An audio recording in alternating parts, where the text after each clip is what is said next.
जय हिंद साथियों। इतने दिनों से आप लोग आईआरबी जीडी की भर्ती के बारे में जानकारियां देख रहे हैं, कब आएगी, इस स्टेट में आईआरबी है, किसमें नहीं है। उसके बाद भी आप लोग ऐसे ऐसे सवाल करते हैं जिससे ये क्लियर हुआ कि भी बहुत सारे लोगों को ये भी नहीं पता कि आईआरबी जीडी होती क्या है, इसकी वैकेंसी कितनी आती है, क्वालिफिकेशन क्या होती है, पोस्टों के लिए भर्ती जारी की जाती है और इसमें जो लंबाई कितनी मांगी जाती है, किस स्टेट की कितनी लंबाइयां हैं, पेपर कब होता है, कैसे होता है, भर्ती प्रक्रिया क्या है, साथियों सैलरी क्या है, पूरी जानकारी इस वीडियो के माध्यम से मिल जाएगी। आईआरबी जीडी के बाद आपको दूसरी वीडियो देखने को नहीं मिलेगी। 2025 की वैकेंसी कब तक आएंगे इस बारे में भी यहाँ पे हम चर्चा करने वाले हैं। तो कोई भी जानकारी दो उससे पहले एक रिक्वेस्ट है कि चैनल पर पहली बार आए चैनल को सब्सक्राइब नहीं किया। आईआरबी जीडी भर्ती से रिलेटेड टोटल के अपडेट और इन्फॉर्मेशन पाने के लिए टारगेट फिजिकल चैनल को जरूर सब्सक्राइब करके रख लीजिएगा। देखो साथियों, बात करें लास्ट वाली वैकेंसी की तो 7 मार्च 2019 को स्पेशली टीएसआर आईआरबी की मैं बात करता हूँ तो 7 मार्च 2019 को फॉर्म भराए गए थे, उसके बाद से नहीं है। और ऐसे ही अराउंडिंग झारखंड आईआरबी की भी भर्ती लगभग आई हुई थी। और किन किन स्टेटों में है तो साथियों जिनका मैं नाम लेता रहता हूँ उन्हीं उन्हीं स्टेटों में आईआरबी की वैकेंसियां हैं, लेकिन ये ऑल ओवर इंडिया के लिए होती है। किसी भी स्टेट जाके आप कैंडिडेट हैं तो आप फॉर्म भर सकते हैं। जैसे आप असम राइफल्स का फॉर्म भरते हैं, एसएससी का फॉर्म भरते हैं, वैसे ये भी फोर्स है और इसका भी फॉर्म भर सकते हैं। साथियों लेवल 6 की सैलरी होती है इसमें। और अगर बात किया जाए कि लास्ट वाली वैकेंसी में पदों की संख्या क्या थी तो देखिए, दो कैटेगरी में पदों की संख्या आ रही थी। एक थी इनसाइड की, यानी कि जिस स्टेट की आईआरबी निकलती है उसकी वैकेंसी अलग होती है, उनका कंपटीशन अलग होता है। और एक होती है आउटसाइड की, उनकी वैकेंसी जितनी होती है उसमें ऑल ओवर इंडिया के जो भी और स्टेट है उनके कैंडिडेट उसमें पार्टिसिपेट करते हैं। जैसे अगर बात किया जाए कि जो लास्ट टाइम वैकेंसी आई थी तो उसमें साथियों टीएसआर की बात किया जाए तो 1013 मेल कैंडिडेट और फीमेल कैंडिडेट को मिला के इनसाइड राइफल में जीडी के पोस्ट पे आई हुई थी। और साथ ही साथ ट्रेडमैन में 105 वैकेंसी आई हुई थी इनसाइड मेल और फीमेल को मिला के, जिसमें कुक, वाटर कैरियर, बर्बर और धोबी और स्वीपर, समझ रहे हैं, इन पोस्टों के लिए फॉर्म निकाले जाते हैं। और उसके बाद आउटसाइड की बात किया जाए तो साथियों जीडी की टोटल 337 पोस्ट थी और ट्रेडमैन की टोटल 33 पोस्ट थी, मेल और फीमेल दोनों के लिए थी। ये दोनों आउटसाइड के ये दोनों आउटसाइड कैंडिडेट की पोस्टें हैं।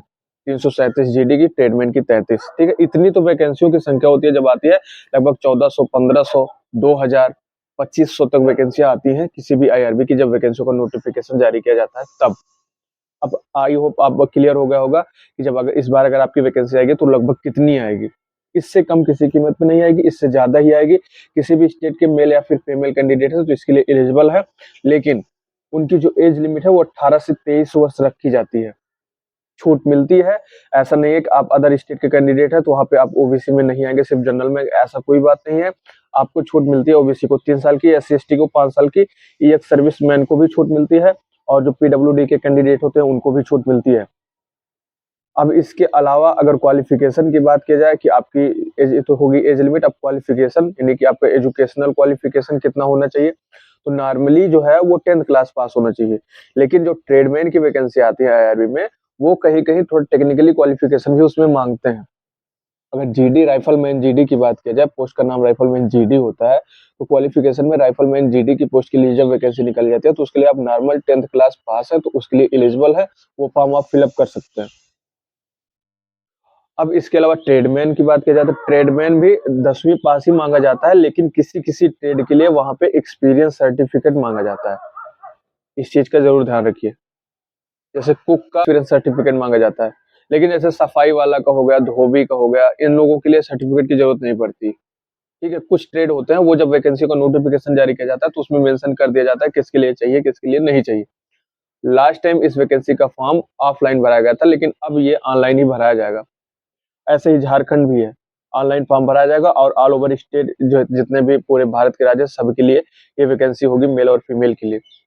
अब साथियों ये तो एज लिमिट और क्वालिफिकेशन के बाद अगर आपकी लंबाई वगैरह की बात की जाए तो मेल कैंडिडेट की जो लंबाई है 170 सेंटीमीटर, फीमेल कैंडिडेट की जो लंबाई है 157 सेंटीमीटर होनी चाहिए। मेल का जो चेस्ट है वो 80 से 85 सेंटीमीटर होना चाहिए, लेकिन इसके अलावा आप स्टेट वाइज भी कभी कभी अलग अलग हाइट और चेस्ट मांगा जाता है सभी का। ठीक है, इस चीज का भी जरूर ध्यान रखिएगा। जैसे अगर आप पर्वतीय क्षेत्रों से आते हैं या फिर आप छूट वाले पूर्वोत्तर के राज्यों से आते हैं तो जो आपकी हाइट मांगी जाती है साथियों वो 162.5 सेंटीमीटर मेल की और 152.5 सेंटीमीटर फीमेल की हाइट मांगी जाती है। इस हिसाब से तो वहाँ पे हाइट मांगी जाती है। ठीक है, तो छूट मिलती है हाइट में भी, जहाँ जहाँ पे जैसे आपने भी बहुत सारी भर्तियां देखी होंगी, वहाँ पे छूट मिलती है। जब नोटिफिकेशन जारी किया जाता है तो उसमें पूरा क्लियरली मेंशन कर दिया जाता है किसको छूट यहाँ पे मिल रही है और किसको नहीं मिल रही है। इसके अलावा साथियों पीईटी होता है। पीईटी में साथियों रनिंग होती है, वही 5 किलोमीटर की रेस लड़कों की, 1600 मीटर की रेस लड़कियों की। जो साथियों लड़कों की रेस की टाइमिंग दी जाती है वो 5 किलोमीटर की रनिंग आपको 24 मिनट के अंदर क्वालिफाई करना रहता है, लेकिन आपको क्वालिफाई करना 24 मिनट के अंदर ही है। और जो लड़कियों की रेस है साथियों 1600 मीटर की रनिंग है, यानी कि 1 मील की रनिंग है, वो आपको 8.5 मिनट में वहां पे कंप्लीट करना ही करना है। इस चीज का जरूर ध्यान में रखिए। तो जब भी आप तैयारी करिए तो इसी पैटर्न पे आप लोगों को तैयारी करनी है आईआरबी जीडी की। उसके बाद साथियों जो फिजिकल वगैरह क्वालिफाई कर लेते हैं उनका रिटन टेस्ट कराया जाता है मेडिकल के बाद। और रिटन टेस्ट आपका पूरा जैसे पहले एसएससी जीडी का हुआ करता था वैसे है। रिटन टेस्ट में एक बदलाव है, कहीं कहीं 100 नंबरों का आता है, कहीं कहीं 60 नंबरों का आता है। जैसे अगर हम बात करें कि टीएसआई आईआरबी में ये प्रश्न आपके 60 नंबर के रहते हैं, लेकिन झारखंड आईआरबी में ये प्रश्न आपके 100 नंबर के हो जाते हैं। लेवल वही रहता है और प्रश्नों की संख्या का अनुपात वही रहता है। जैसे टीएसआई आईआरबी में जीके जीएस के 15 प्रश्न, रीजनिंग के 15 प्रश्न, मैथ के 15 प्रश्न और एक क्षेत्रीय भाषा के 15 प्रश्न होते हैं, टोटल 60 प्रश्न 60 नंबर के। वहीं झारखंड आईआरबी में 25-25 प्रश्न हो जाते हैं, टोटल 100 नंबर के हो जाते हैं। 4 पार्टों में वहां भी आते हैं और 4 पार्टों में यहाँ भी आते हैं। जो क्षेत्रीय भाषा होती है उसमें हिंदी, इंग्लिश या फिर जिस क्षेत्र की यानी कि जिस राज्य की आईआरबी की भर्ती निकलती है वहां पे वो भाषा मांगी जाती है। जैसे अगर त्रिपुरा की, नागालैंड की, इधर की निकलती है कहीं की, तो वो बंगाली मांगते हैं क्षेत्रीय भाषा। जरूरी नहीं है, लेकिन आपको हिंदी और इंग्लिश भी ऑप्शन में दिया जाएगा। अगर आउटसाइड के कैंडिडेट को वो फॉर्म फिलअप करवा रहे हैं तो आपको जरूरी नहीं है कि वो बंगाली ही आपको आए। तो इस तरीके से पूरी भर्ती प्रक्रिया होती है।